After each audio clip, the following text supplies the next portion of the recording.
Hello guys, how are you all? Welcome to my channel, Cracking IELTS 9.0.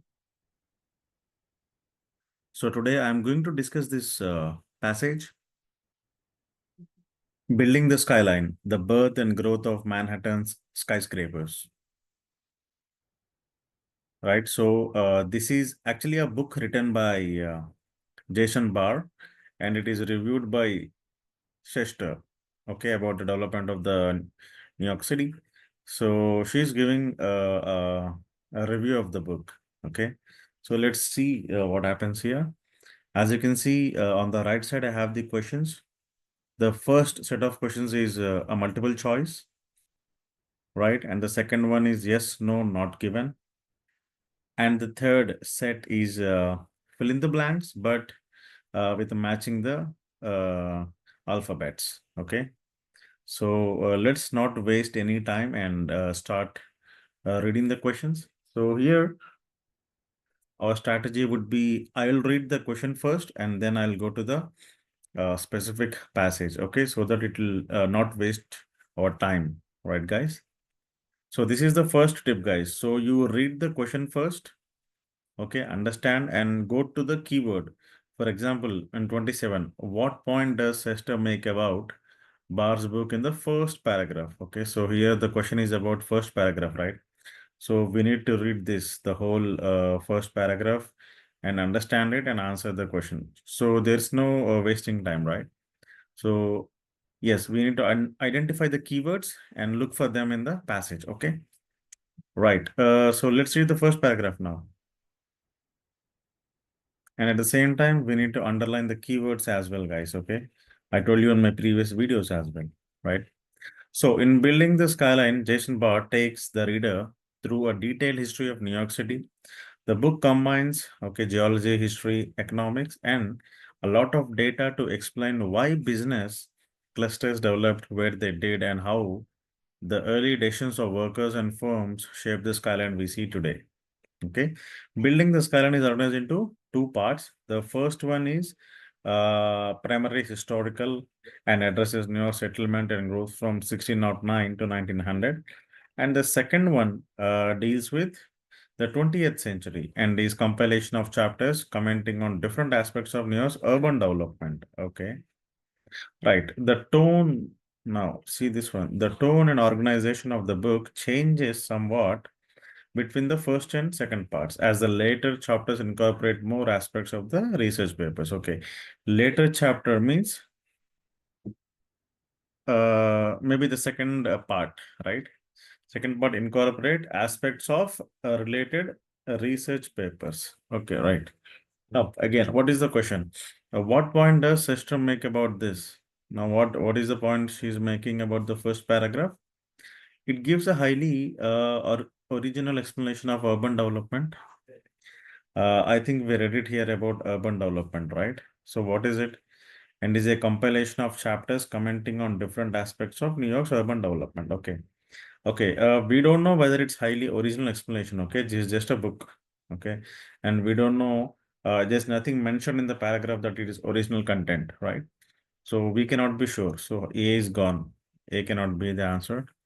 Then elements of Barr's research papers are incorporated throughout the book.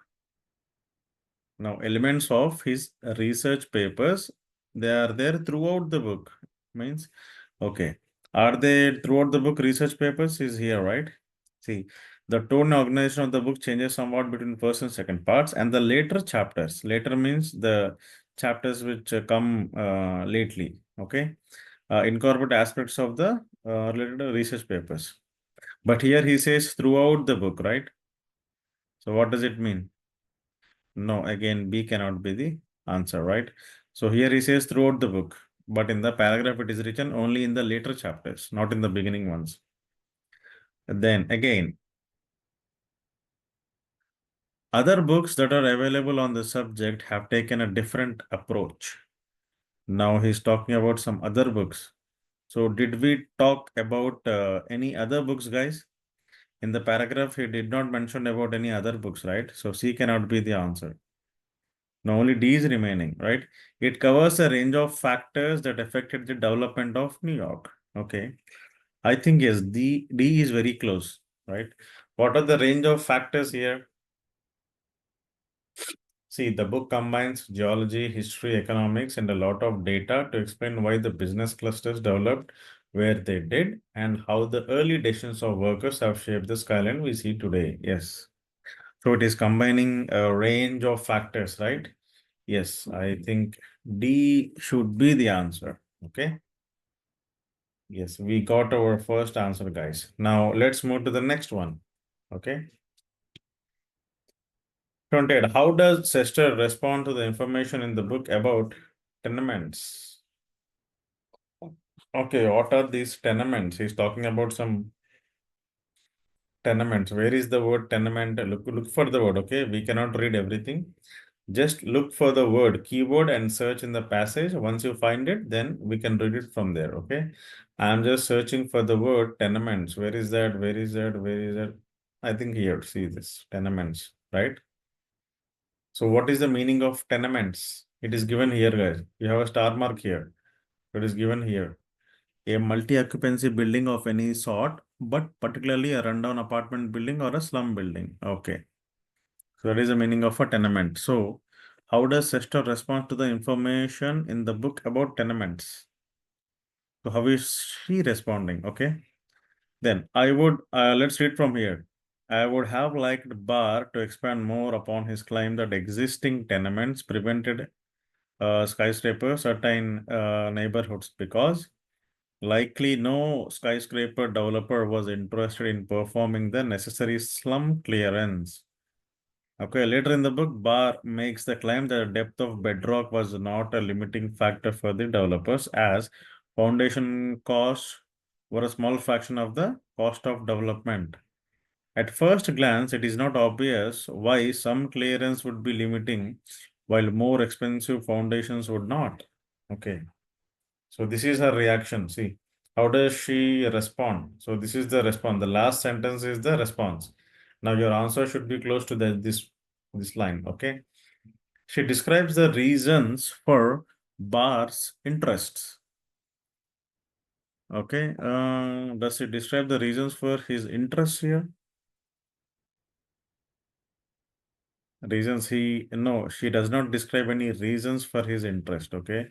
Uh, I didn't read anything in this paragraph, right? Now, she indicates a potential problem with Barr's analysis. Okay. This, I think it is close enough, right? See, Barr claim makes the claim that depth of bedrock was not limiting factor for developers as foundation costs were a small fraction of the cost of development. Now, at the first glance, now when we read it, now when someone reads it for the first time, it is not obvious why slum clearance would be limiting while the more expensive foundations would not. Okay. Now, this is what her reaction is. So there is some uncertainty here, right? So she indicates a potential problem with his analysis. Yes, this is the problem because when you read it for the first time, it is not obvious, right? Now see, she compares Bosch's conclusion with that of other writers. No, he did not compare with any other writers. And she provides details about the sources Barr used for his research. No, there are no details about the sources that he used, right? So yes, guys, 28. I think B should be the right answer. Okay.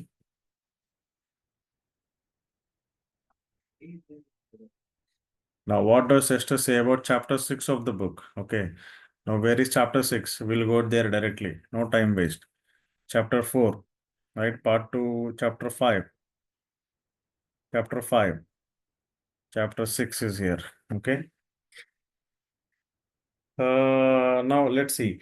Chapter 6 then presents data on building height throughout the 20th century and uses regression analysis to predict the building construction.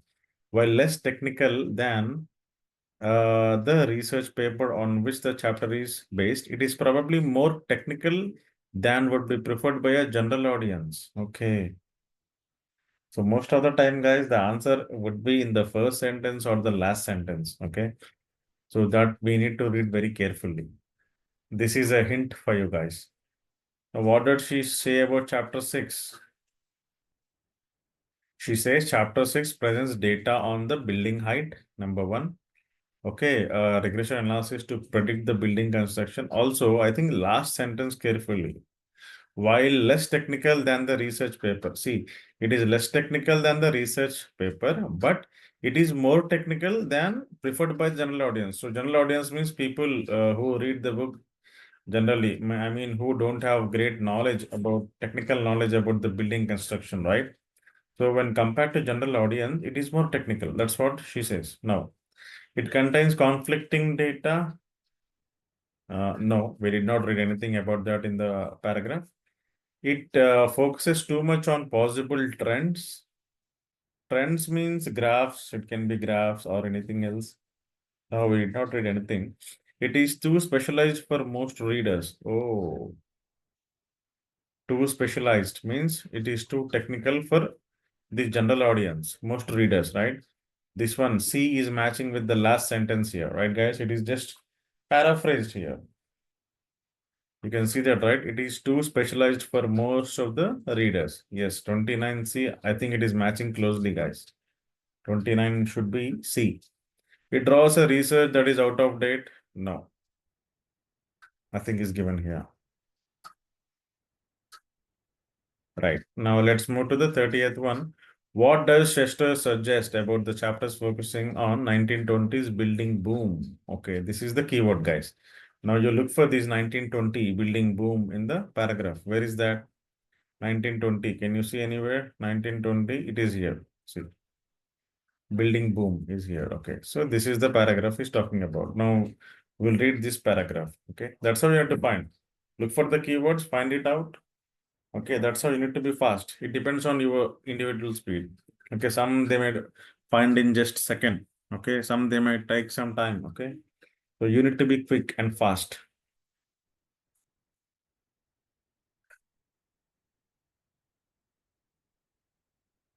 Now, chapter 8 and 9 focus on the birth of Midtown and building boom of the 1920s.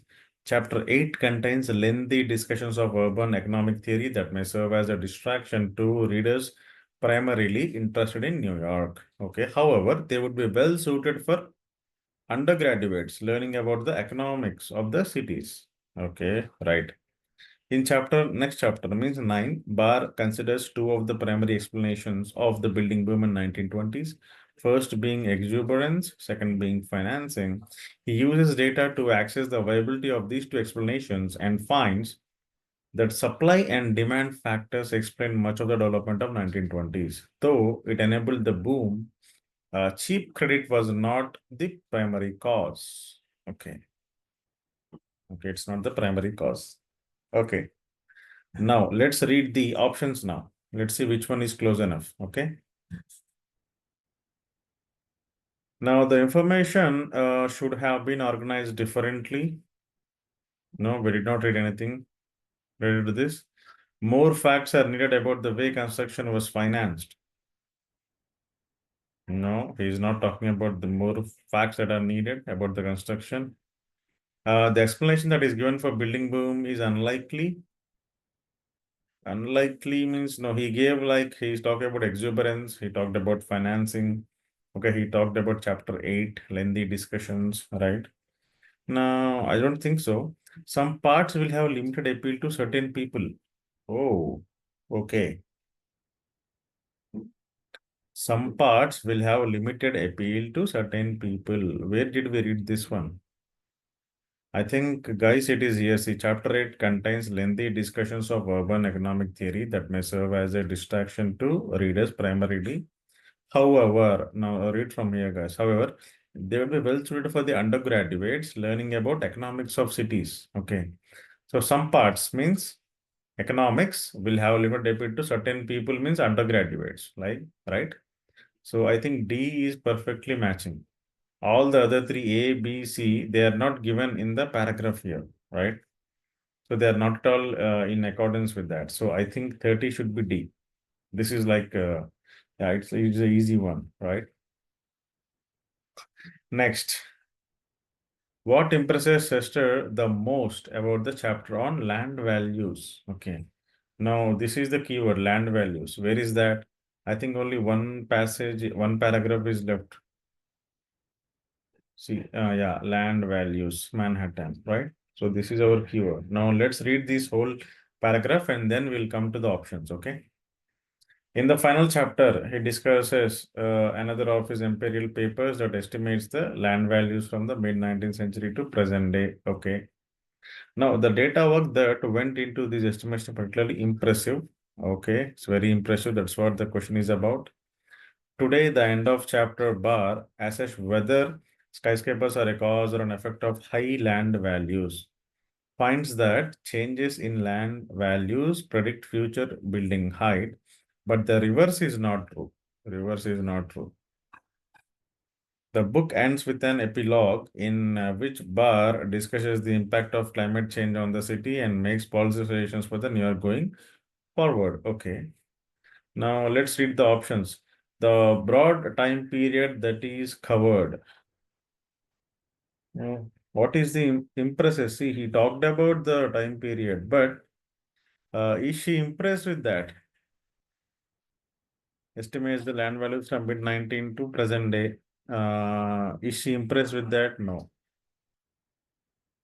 Right?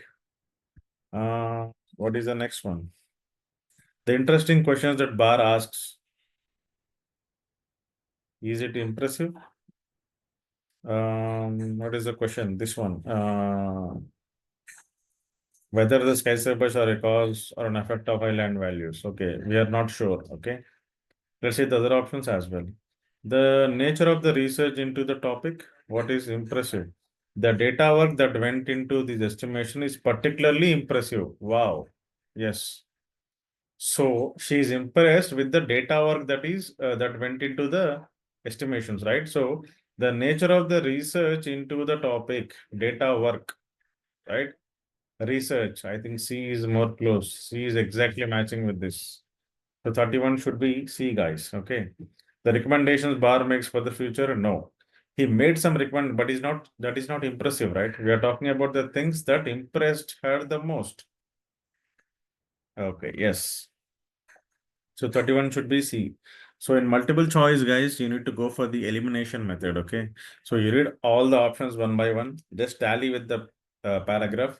If it is agreeing, you keep it on hold. If it is not agreeing, just remove it so that you will eliminate the options one by one, okay? It will be easy for you, right? So 31, I think, should be C. Uh, let's move to the next set of questions, guys. That is yes, no, not given. Okay, now here.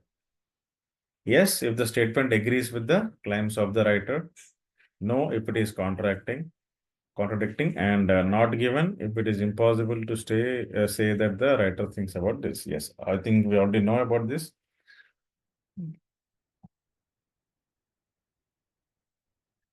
Now, 32. The description in the first chapter of how New York probably looked from the air in early 1600 lacks interest. He says the description lacks interest.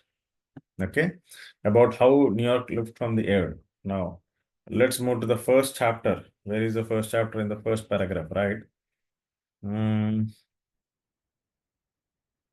First paragraph, first chapter. Okay, the bar begins chapter 1 by taking the reader on a helicopter time machine ride, giving a fascinating account of how the New York landscape in 1609 might have looked from the sky. He then moves to a subterranean walking of the city, indicating the location of rock and water. Okay, this is unrelated now. Now he's talking about what description in the first chapter on how the New York looked from air lacks interest. He says it is not interesting. But what is given in the paragraphs? See, by taking the reader on a helicopter ride, giving a fascinating account. What is fascinating, guys? Fascinating means interesting, right? Interesting on how the New York landscape looked from the sky, right? So in the paragraph, he says it is interesting, but in the question, he says it lacks interest. So what is it?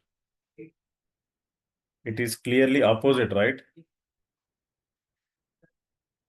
So yes, the answer is no, because clearly they are opposing for what is given in the paragraph. Okay. Now, Chapters. Next question. Chapters 2 and 3 prepare the reader well for material yet to come. Where is chapter 2 and 3?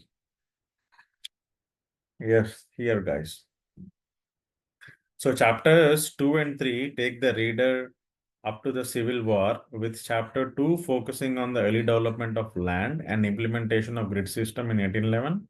Chapter 3 focuses on land use before the Civil War. Both chapters are informative and well researched and set the stage for the economic analysis that comes later in the book. Okay, yes. I think we got our answer, guys. What is the answer? See, here says chapter 2 and 3 prepare the reader well. I mean, it is preparing the reader for the material that is yet to come. Here, both chapters are informative and well researched and set the stage, means preparing the reader well for the economic analysis that comes later in the book. Okay. Yes, setting the stage means preparing well. Yes, the information is exactly matching, guys, right? So what is the answer here? It should be yes, right? Okay, so yes is our answer, guys. Now, let's move to the next one, okay? The biggest problem for many 19th century New York immigrant neighborhoods was lack of amenities. So, see, the biggest problem was lack of amenities for the immigrants. That's what you have to remember. Don't read the whole, you need to remember everything, okay? He's talking about only one thing. What is the biggest problem? He might talk about two, three problems in the passage, but he's talking about the biggest problem, okay? Is lack of amenities. Now read about that. Where is it given about the immigrants? I think chapter 4, right?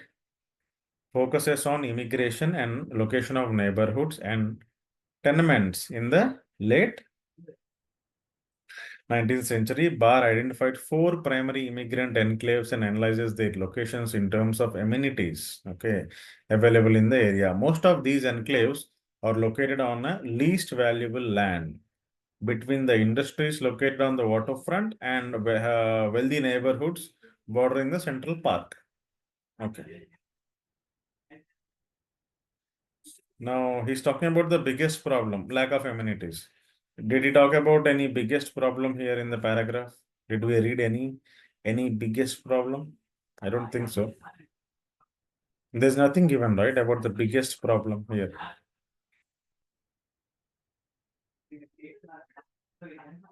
So yes, guys. So it is not given. Okay.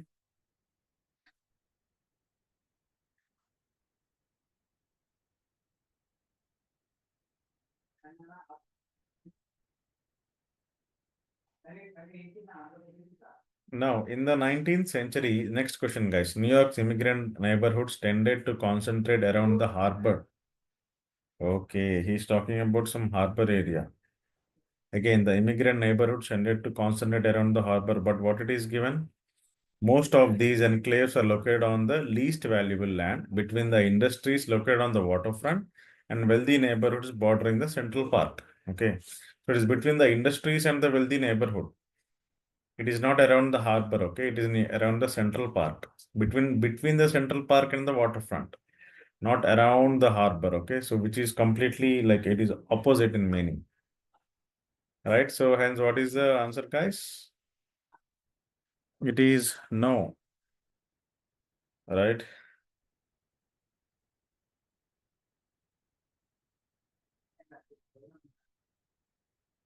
Yes, guys. So let's move to the next section of questions. That is,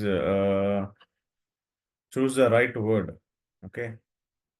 Now, the bedrock myth. He's talking about the bedrock myth. Oh, I can see it here, right? See, this is the word here. So let's see what happens. Let's read the question first. In chapter 7, he's talking about the 7th chapter. Okay, bar indicates how lack of bedrock close to the surface does not explain why skyscrapers are absent from dash. Okay. He's talking about area where skyscrapers are absent. So let's read the paragraph. The assumption that the absence of bedrock close to the surface between downtown and midtown New York is the reason for skyscrapers not being built between the two urban centers. Okay, that is the reason now. Okay, rather, Barr argues that while deeper bedrock does not increase the foundation cost, these costs are neither probably high nor were they large compared to the overall cost of the building a skyscraper. What I enjoyed the most about this chapter was Barr's discussion of how foundations are actually built. He discusses the use of caissons, which enable the workers to dig down for considerable distances, often below the water table until they reach the bedrock. Okay, a bar's thorough technological history discusses not only how caissons work, but also the dangers involved. While this chapter references research papers, it is relatively easy read. Okay, right, chalo. Next one. So yes, he's talking about what? How the lack of bedrock close to the surface does not explain why skyscrapers are absent from dash.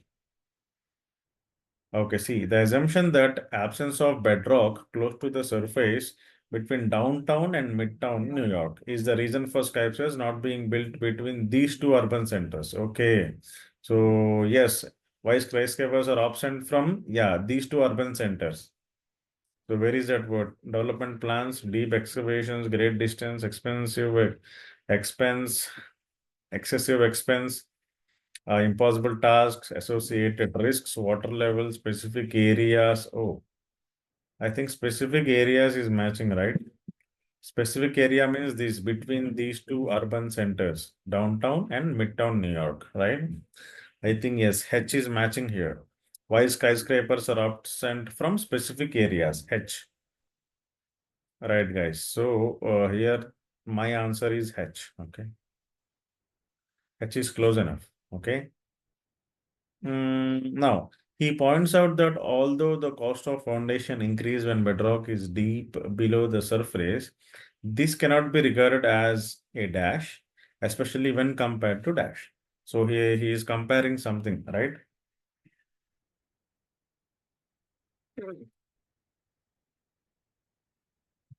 Okay, now he points out something. See, he argues that deeper bedrock does increase the foundation cost. These costs were neither prohibitively high. Okay, these costs were neither prohibitively high nor they were large compared to, see, this is the comparison here, compared to overall cost of building a skyscraper. So my answer should be like this, prohibitively high. I think this cannot be regarded as prohibitively high. So which one is matching here? Prohibitively high. It means, yeah, excessive expense. How is this one, guys? This cannot be regarded as excessive expense, especially when compared to dash,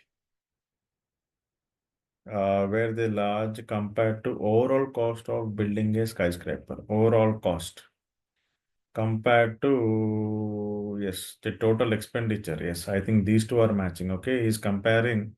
See, here he's comparing between the cost and the overall cost. So this cannot be regarded as excessive expense, especially when compared to the total expenditure. Yes, I think I got my answer, guys. These two he compared, right? So here it is D when compared to this one. So you don't have to write the word, you just have to write the one alphabet, okay? Don't write total expenditure here. There is not filling the blanks, but you need to choose the right word, okay? Mm, next. A particularly enjoyable part of chapter was Barr's account of how foundations are built. Okay, he describes not only how dash are made possible by the use of caissons, but he also discusses their dash. The chapter is well researched but relatively easy to understand. Okay, now I think he's the next line. Okay, uh, see, see. What I enjoyed the most about this chapter was Barr's discussion of how foundations are actually built. He describes the use of caissons, right? See, we came across the use of caissons. Now here should be the answer. which enabled workers to dig down for considerable distances. Dig down for considerable distances means, see, he describes not only how dash are made possible by the use of caissons. He describes the use of caisson which enable workers to dig down for considerable distances, often below the water table until they reach the bedrock. Means, what do you mean by digging down? Deep excavations, right? How is that? Yes, so that is the right word. 39 should be B, guys, okay? Because he talked about digging down for considerable distances, right? Next, but he also discusses their dash. He also discuss something else. What is that?